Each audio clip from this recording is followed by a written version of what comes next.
प्यारे बच्चों नमस्कार। स्वागत है आपके अपने पसंदीदा चैनल हिंदी पाठशाला में। और आज के इस ई लर्निंग पठन पाठन के अंतर्गत हम जो पाठ लेकर के उपस्थित हैं कक्षा 7वीं के बच्चों के लिए कंचा कहानी, जो श्री टी पद्मनाभन द्वारा लिखी गई कहानी है।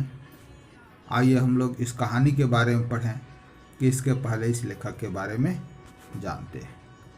ये देखिए, टी पद्मनाभन मूल रूप से मलयालम भाषा के विख्यात साहित्यकार रहे हैं और इनकी रचना हिंद कहानी संग्रह गौरी के लिए इनको 1996 में साहित्य अकादमी पुरस्कार से सम्मानित किया गया। और यह जो कहानी है मूल रूप से मलयालम भाषा की कहानी है, जिसका हिंदी अनुवाद आपके समक्ष प्रस्तुत किया गया है। तो आइए देखते हैं प्यारे बच्चों, ये कहानी देखिए। यह है कंचे की दुनिया। प्यारे बच्चों, इस कहानी में एक पात्र है, इस कहानी के प्रमुख पात्र जिसका नाम है अप्पू। और अप्पू एक आप ही की तरह से पढ़ने वाला बच्चा है और जो सहज बाल मनोवृत्ति होती है, कैसे बच्चे खेल खेल की दुनिया में खो जाते हैं और जब खेल की दुनिया में खो जाते हैं तो अपना सब कुछ, अपना सारा सुध बुध गंवा देते हैं, उसी कल्पनाओं में पूरी दुनिया में खो जाते हैं। तो ये जो कहानी है अप्पू की, ये बाल मनोवृत्ति की कहानी है बच्चों। जैसा आप सोचते हैं, जैसा आपका मन पठन पाठन से हट करके खेल से जुड़ी हुई अभिरुचियों में ज़्यादा लगता है, उसी तरह से इस पाठ में अप्पू नामक बच्चे की कहानी है जो स्कूल जाता है और स्कूल जाते जाते किस तरह से कंचा दुकान में के रखे हुए कंचे उसको आकर्षित करते हैं और वह स्कूल में जा कर के क्या करता है, फिर रास्ते में क्या करता है, दुकानदार के पास क्या करता है। इस सारी कहानी आपको इसमें अप्पू की ये सारी कहानी मिलेगी। तो प्यारे बच्चों, ये कंचे की कहानी है, ये इसीलिए आपको कंचे की दुनिया में हम लेकर के चल रहे हैं। देखिए, ये कंचे की दुनिया है। आप लोग भी जीवन में तमाम तरह के खेल खेलते हैं बच्चे, जो उसी तरह से कंचा भी एक खेल है जो जिसे बच्चे खेलना पसंद करते हैं। तो बच्चों आइए देखिए, ये अप्पू स्कूल जा रहा है। कहानी की शुरुआत यूँ होती है और कौवे और लोमड़ी की कहानी पढ़ते हुए जा रहा है। ये बड़ी ही पुरानी कहानी आप जानते हैं। उसके पीठ पर बस्ता लदा है, झूमते हुए और निरंतर स्कूल की तरफ बढ़ रहा है। और ये कहानी वो अप्पू पढ़ रहा है, कौवे और लोमड़ी की कहानी, जिसे आप जानते हैं। कहानी जिसमें कौवे को के पास रोटी रहती है, लोमड़ी कौवे की प्रशंसा करता है कि आप बहुत अच्छा गीत गाते हैं। इतने में कौवा, देख रहे हैं आप चित्र में, आपको दिखाई दे रहा है। तो ये बड़ी ही प्रचलित पुरानी और लोकप्रिय कहानी है जिसके बारे में जानते हैं आप। यही कहानी पढ़ते हुए अप्पू स्कूल की तरफ जा रहे हैं। प्यारे बच्चों, इसके बाद देखिए जो घटना होती है। स्कूल पहुंचने से पहले कुछ ही दूरी पर, स्कूल से जस्ट पहले एक दुकान, थोड़ी ही दूर पहले एक दुकान रहती है, जिस दुकान के में बहुत सारे बच्चों की सामग्रियाँ, स्कूल के बच्चों के लिए टॉफ़ी, चॉकलेट, बच्चों की खाने पीने से लेकर के खेलने तक की सामग्रियाँ है। अप्पू थोड़ी देर के लिए भूल जाते हैं कि उन्हें स्कूल भी जाना है और दुकान के सामान जो काउंटर पर रखा, आप देख रहे हैं, दुकान में सब चीज़ें आपको दिखाई दे रही है। ये दुकानदार है और ये दुकान पर देखिए, ये जार, कंचे के जार सबसे आगे। बच्चों को बहलाने वाली चीज़ें जो दुकानदार होते हैं वो सबसे ऊपर, चॉकलेट, टॉफ़ी, ये सब काउंटर पर रखे जाते हैं ताकि बच्चे आएँ और उनको दिख जाए। लेकिन दुकान में रखे हुए जितने भी सामान थे, वो सामानों में से सभी सामान तो नहीं, लेकिन अप्पू को सबसे ज़्यादा कोई आकर्षित किया तो वो कंचे थे। वो कंचों को देखिए कैसे बिल्कुल कंचों की दुनिया में खो जाता है। बार बार दुकानदार उसे तमाम तरह के सवाल पूछता है, लेकिन वो खो जाता और कंचा, उसके मन में कंचे उसको आकर्षित करते हैं और वो थोड़ी देर के लिए भूल जाता है कि मुझे स्कूल भी जाना है। इतने ही देर में क्या होता है, अचानक स्कूल की घंटी बजती है और स्कूल की घंटी बजते ही उसे सहसा याद आता है, अरे हम तो दुकान पर रुक गए, मुझे तो स्कूल जाना चाहिए। और वो स्कूल में पहुंचता है, स्कूल लग चुका है और सबसे लेट पहुंचता है। ये देखिए, कक्षा में देरी से पहुंचता है। अब सब बच्चे देखिए कैसे पीछे मुड़ मुड़ करके देख रहे हैं, सब बच्चे पीछे मुड़ मुड़ करके देख रहे हैं। और इस क्लास में जो शिक्षक हैं वो पढ़ा रहे हैं, विज्ञान के शिक्षक जो है वो रेलगाड़ी के बारे में पढ़ा रहे हैं। और ये देखिए, दुकानदार से जब उसका संवाद होता है, दुकानदार से कहता है, सफ़ेद गोल कंचे कितने खूबसूरत हैं, अब ये कहाँ, अब तक ये कहाँ थे? शायद दुकानदार अंदर, अब दुकानदार ने दिखाने के लिए कंचे बाहर रखा होगा। उसे देखते देखते जार बड़ा होने लगा, क्योंकि वह कल्पनाओं की दुनिया में खो जाता है। वह आसमान सा बड़ा हो गया, वह भी उसके भीतर आ गया। और कोई लड़का तो नहीं था, फिर भी उसे वही पसंद था।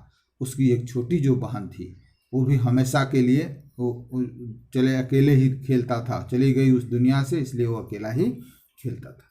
तो ये था, देखिए जब वहाँ देर से क्लास में पहुँचता है कंचों की दुनिया में खोने के बाद, तो मास्टर जी रेलगाड़ी के बारे में पृष्ठ 35 पर वो पढ़ा रहे हैं, बच्चों तुम में से कई लोगों ने रेलगाड़ी देखा होगा।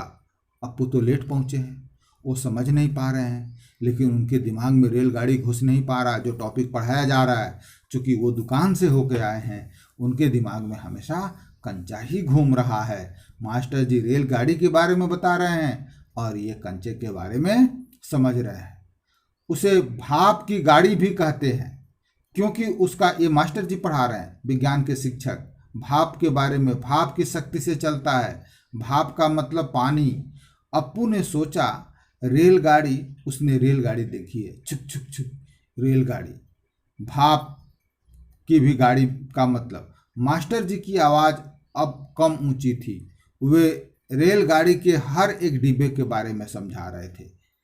पानी रखने के लिए खास जगह, अंग्रेजी में उसे बॉयलर कहते हैं, लोहे का एक बड़ा सा जार। अब वो जार को जगह इन्होंने क्या समझ लिया, ये उस पूरी घटनाक्रम को अपने से जोड़ ले रहे हैं, कंचे का जार। और मास्टर जी का ध्यान सहसा अप्पू की तरफ जाता है और वो अचानक पूछ देते हैं सवाल, लेकिन अप्पू रेलगाड़ी के बारे में बताने के बजाय कंचे के बारे में बताते हैं। पूरे क्लास के बच्चे हंस पड़ते हैं और सहसा मास्टर जी का जो गुस्सा है वो आसमान पर, और गुस्से में उन्होंने अप्पू को बेंच पर खड़ा कर दिया। पूरे क्लास के बच्चे देख रहे हैं, लेकिन बेंच पर खड़ा होकर के भी अप्पू अपने मित्र को याद करता है। अप्पू का मित्र है एक जॉर्ज, अप्पू का एक मित्र है जॉर्ज, जो कंचे का सबसे बड़ा खिलाड़ी है। आज वो संजोग से नहीं आया है स्कूल, वो चारों तरफ नज़र घुमाया, लेकिन क्लास में जॉर्ज नहीं दिखा। तो अप्पू यही कहता है कि आने दो जॉर्ज को, आप सब लोग हंस रहे हो ना, हम जॉर्ज को आ जाने दो, वह कंचे का सबसे बड़ा खिलाड़ी है, हम आप लोगों को दिखा देंगे। तो मल्लिका है, ये सब जो है इसका मजाक उड़ा रहे हैं। किसी तरह मास्टर जी चले, पढ़ा क्लास में ही हैं, तभी स्कूल का, विद्यालय का जो चापराशी है, प्यून है, एक नोटिस लेकर आता है। बच्चों को एक सूचना दी जाती है कि आज जो भी बच्चे घर से फीस लाए हैं वो कार्यालय में पीरियड ख़त्म होने के बाद, छुट्टी होने के बाद, वो अपनी फीस कार्यालय में आकर के जमा करेंगे। इतने देर के बाद, थोड़ी देर बाद छुट्टी हो जाती है और अब फीस जमा करने का समय आ जाता है। फीस जमा करने जाते हैं, लड़कों की भीड़ है कार्यालय के पास, ये दूर खड़े हो जाते हैं, लेकिन अभी भी इनके दिमाग में, अप्पू महाराज के दिमाग में अभी भी कंचा ही कंचा घूम रहा है। वो कंचे की दुनिया में खोए हुए हैं, वो कंचे के बारे में ही सोच रहे हैं। और आखिर में इन्होंने फैसला करते हैं, वहाँ खड़े खड़े फीस नहीं जमा करते हैं और वो पैसा वापस लेके चले जाते हैं, क्योंकि उनका तो ध्यान उस दुकान में रमा है जहाँ कंचे की गोलियों को देख करके वो आए हैं। इस तरह से तो जो ही स्कूल छूटता है, वह सीधे बिना फीस जमा किए, फीस के जो पैसे हैं 1 रुपये 50 पैसे उनके पिताजी से मिले थे, वो लेकर के वो सीधे दुकान पर जाते हैं। फिर जा कर के वहीं खड़े हो जाते हैं और सोचते हैं रास्ते में कि दुकानदार हमको कंचे देगा कि नहीं देगा, क्योंकि उनको संदेह है। जॉर्ज को लेके जाऊंगा तो कंचे ज़रूर मिल जाएंगे, क्योंकि जॉर्ज कंचे का अच्छा खिलाड़ी है। फिर ये किसी तरह से वहीं पहुंच जाते हैं और दुकानदार से कंचे लेने लगते हैं। दुकानदार पूछता है कितने कंचे चाहिए, ये पूरे पैसे रख देते हैं। दुकानदार को हैरत होता है, क्योंकि ये पूरा के इतना सारा पैसे का कंचा क्या करेगा बच्चा। वो पूछते हैं पूरे का दे दूँ? हाँ। तो गोल गोल हरी हरी लकीर वाली कंचे।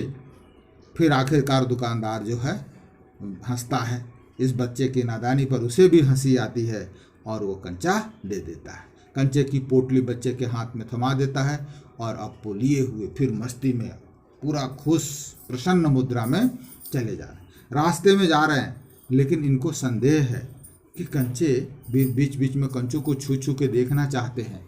एक बार इनको ध्यान आता है कि कंचों में लकीर है कि नहीं है, इसलिए वो रास्ते में रुक करके कंचों को खोलने का प्रयास करते हैं देखने की दृष्टि से।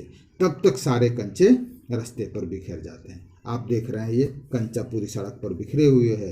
ये अप्पू जो है एक एक कंचे को उठाना चाहते हैं। अभी कंचे पूरे बिखरे हुए हैं आराम से, तभी उसी सड़क पर एक गाड़ी आ जाती है, आप देख रहे हैं चित्र में। और ड्राइवर जो है गाड़ी का हॉर्न बजा रहा है, लेकिन अप्पू जो है कंचे की दुनिया में खोए हैं। उनको तो सुध बुध ही नहीं है कि हम कहाँ खड़े हैं, और वो कंचे को बैठ करके एक एक कंचे को छू छू करके देखना चाहते हैं। ड्राइवर को गुस्सा आता है, ड्राइवर बाहर निकल के झांकता है। तब ये ड्राइवर को दिखा करके बोलते हैं कंचे अच्छे हैं ना। इनको यह लग रहा है कि हमारा ड्राइवर हम सड़क के लिए नहीं रुका हुआ है, हमारे कंचे की सुंदरता को, हमारे कंचे की खूबसूरती को देख रहा है। ड्राइवर भी इनकी भोलेपन पर उसको तरस आता है, वो भी हंस देता है। फिर अप्पू घर पहुंचते हैं। घर पहुंचते ही जो कंचे है ये लेकर के माँ के पास जाते हैं। माँ से को सरप्राइज ये देना चाहते हैं। माँ को कहते हैं आंखें बंद करो, आंखें बंद करो। माँ आंख बंद करती है, ये कंचे दिखाते हैं। माँ इतने सारे कंचे देखकर माँ भी दंग रह जाती है, कहते इतने सारे कंचे कहाँ से लाए। जब तक पूछती है कि पैसे, तो फिर वो बताते हैं पिताजी की तरफ इशारा करके, पिताजी ने जो फीस के पैसे दिए थे। माँ के मुख से चीख निकलती है, फीस के पैसे से कंचे खरीद लिया। और थोड़ी देर के लिए माँ सुध बुध में खो जाती है, क्योंकि उसे अपनी बच्ची की याद आती है। जो मुन्नी जो थी वो इस दुनिया से चल बसी, और उसी के दुख में उसके आंखों में आंसू आ जाते हैं। अप्पू समझते हैं कि हमने जो कंचे खरीदे हैं वो ठीक नहीं है, या हमारा जो फैसला है गलत है, इसलिए मार हो गई। फिर वो माँ से पूछने का प्रयास करने लगता है कि माँ कंचे अच्छे नहीं हैं क्या, क्यों रो रही हो। लेकिन वास्तविक कारण माँ के रोने का यह नहीं है, वास्तविक कारण उस मुन्नी की याद है, जिसकी वजह से माँ के आंखों में आंसू आ जाते। फिर माँ जो है हंसती हैं एक, और इस माँ के आँखों पर गालों पर आंसू टपक रहे हैं, और उस आंसू से अपना गाल चिपका देता है और फिर खो जाता है कंचों की दुनिया में।